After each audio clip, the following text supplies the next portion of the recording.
the first to know in Nsem-Pii TV. Ephson, a poster and managing news editor of the Daily Dispatch newspaper, na mino ekasa idea.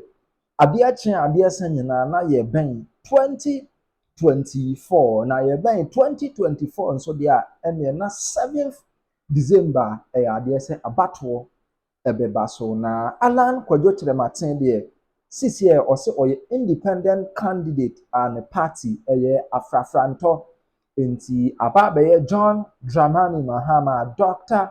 Mahmudu Bawumia Alan Kwadwo Kyerematen na no ene Uncle Ben edi nkomo ene ebisa ne se sa nipa miensa we se ye kwa akoto aba hwan ena osusu se obedi nkonim ena oka se Alan Kwadwo Kyerematen podie ye kasa na money din because Alan Kwadwo Kyerematen potinya 3% ewa bato na ebeto no 2024 na ono Ephson ebeye ne nwanwa papa o expect se wonya akra be 1% ana 2% wonya kese kra ena eye 3% owie ena okọ John Dramani Mahama ena Dr. Mahmudu Bawumia so nyenko tie Ephson ewa bra owie global info analytics CEO IFM Musa Dankwa enso the online poll bi eto abonten yenko tie Uncle Ben yewia ne akwa akotie global info analytics,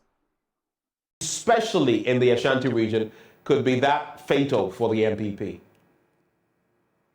Well, you see, if Alan has strength, he should have reflected in the super stages. Right. You know, I was surprised at our performance. I knew he would be first, and I thought the gap between him and Senator Japan would be a bit smaller because most of the super delegates were people in 40 and above. Mind you, Alan Smith, as a system candidate 15 years ago, within the party, he has not been active. He hasn't gone to parliament. So I expected that the gap between him and Kennedy would be a bit closer. But it was why him resigning because of one incident. I thought that from less than 1,000 votes in the superdelegates, I felt that about 400,000 votes in the general internal election, the gap would have been too much.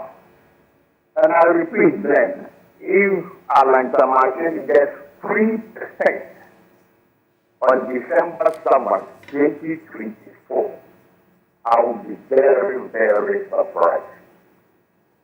You need to bear in mind that my assessment based on 2020 is that the swing voters from about 20-22% after 2020, I think the swing voters are now about 30%. If NDC is about anytime NDC wins the election, it gets around 32% in Ashanti and 42% in Ephson, which are the two strongholds.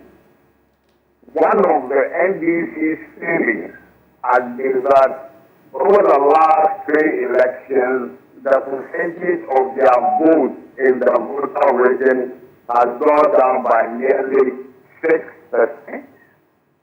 The Northern region has been the stronghold of the NDC,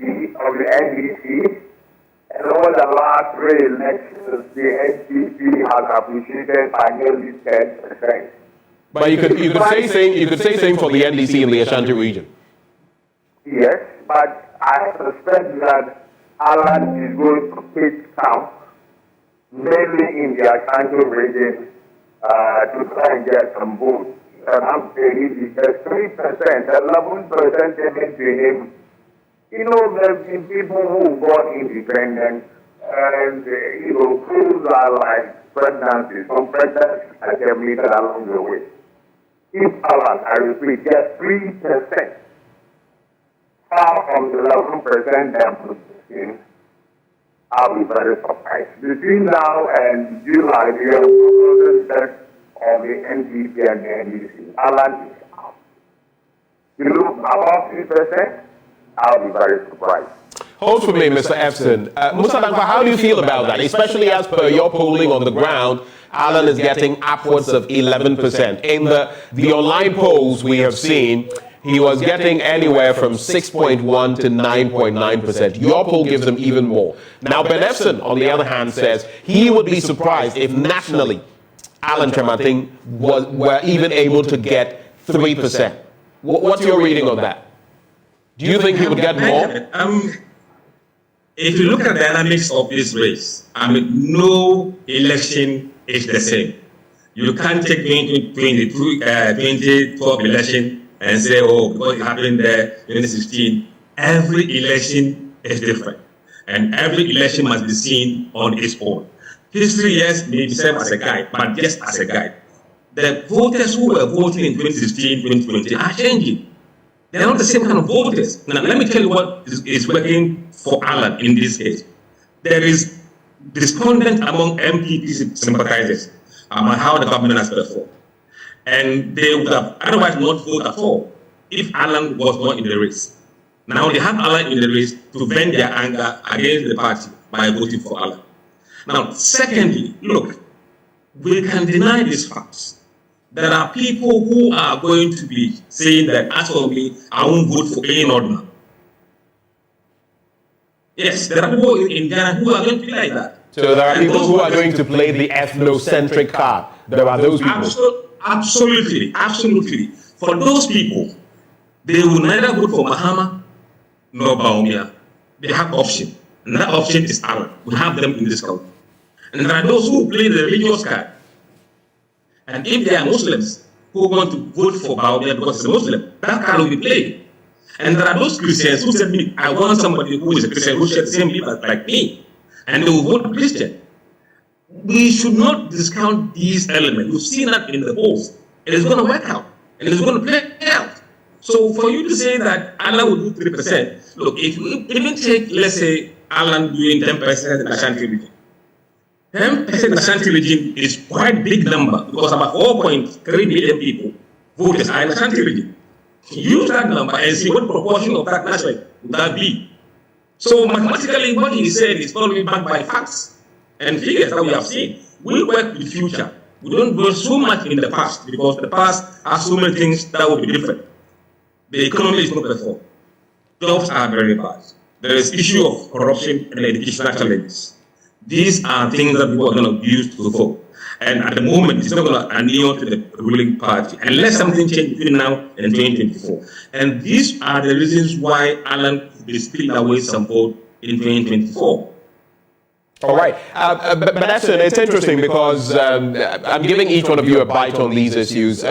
He's saying that, look, we look progressively. Yes, the past has what it has given, but if you look at the patterns that are showing, it's not likely that it will be like in the past. And this election is going to be a pretty interesting one. One, for the first time, you have two people of northern extraction actually going for head-to-head in the biggest political parties in our space. For the first time, you have a former president trying to become president again, and then you have the Baumia factor as well. It's pretty convoluted, but from what he says what you're saying is not based on the facts. How do you respond to that?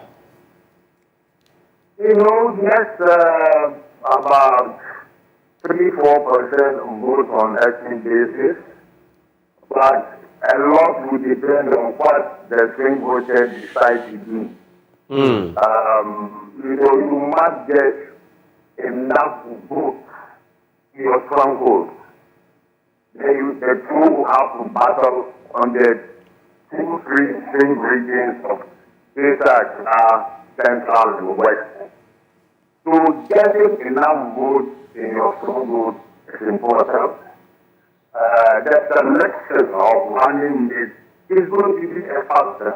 We'll get to that. We'll get to that specific point. But you mentioned swing voters. In the past, some have said that in any election you would have 40% MPP, 40% NDC, and then they'll fight for the 20% in the middle. Some polls suggest that those numbers are dwindling and that people are becoming more discerning. What percentage would you attribute to the swing voters currently? About 30%. About 30%. Yeah, 30. Okay, that would be an increment of about 10%. And how much of could they be the kingmakers in the end? Yes. Swing voters are always the kingmakers. So looking at these dynamics, there's also the Bawumia factor. If you look at the polls, again, let me take you back. Where Mahamudu Bawumia is polling 14.1%, John Mahama is getting 55.5%. Where Bawumia is getting 12.2%, Mahama is getting 68.3%. Where Bawumia is getting 12.8%, 62.3% for Mahama. Where Bawumia is getting 9.2%, 60.4% for Mahama. And where Bawumia is getting 14.1%, 71.7% for Mahama. Picking those two, and that's why I alluded to that latest Fox News poll comparing Biden and Trump, straitjacket, just the two of them, you would have quite about some 4% difference. The general popularity of Biden dipping to 39% and all of that. If you put these two together today, where do you think the chips would fall? Well, in 23 years of polling, I've never commented on anybody's polls, and I won't comment. I've never commented on the polling done by other people, either online or by other groups. I don't comment on other people's polls. But we're already doing that, Mr. Ephson. But I'm saying that I will not say that it is too high, it is too small. I've never done that. Never. Yes, I will speak the poll people do. The final one that you do comes out. And by the evening of December 7th, December 8th, we will know the result. Then it's a deliberate policy when I started polling to never comment on other people's polling. I've never done that, and I will going to start doing that. All right, so others have conducted polls, including Global Info Analytics, and in recent times. Have you conducted any polls in recent times? Are you going to conduct any polls so that at least we can rely on what you have conducted? Oh, we've been doing polls every 4 months. This year we've done 3 polls already. We only start releasing the polls from June, July. And that is when all the 23 years I've done from now. The polls that are done June, July reflect about 80%, 85% of the final outcome. That is the polls we do, we don't release it. We only release it getting to time of voting. So you've been conducting polls throughout this year. You're still conducting polls. You wait till June before you come out with some sort of verdict, so to speak. Yes, if you want to come on what we see, I mean, one thing is correct with that the numbers we are having, and it's not going to be, it's not going to be easy. So, and it's going to be quite close. And I think that the selection of running mates will also have, is likely to have an effect. No, all the two main leading are now their running mates. So it's difficult to also make it.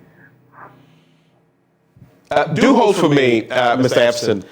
For you, Musa Dankwa, when you put John Mahama on one end, let's say in the blue corner, Dr. Bawumia on the other end in the red corner, what picture do you see on the ground from the polling you've conducted both on the ground and on social media? What is the picture? What is the verdict? The verdict is very clear. At the moment, John Mahama has unassailably lead in the polls. Average 18-20% between him and Bawumia. The gap used to be much smaller when Alan was not in the race. Since Alan joined the race, the gap has increased between Bawumia and John Mahama. And both online polls are very consistent with what we have been seeing on the ground. And there's something that they say that if the phenomenon is widely observable, you don't need an opinion poll to tell you what is going on. And what is happening on social media tells you the situation on the ground. And it doesn't surprise us. I mean, MPP has a lot of work to do at the moment if they are to win the election in 2024. At the moment, the odds are really against them.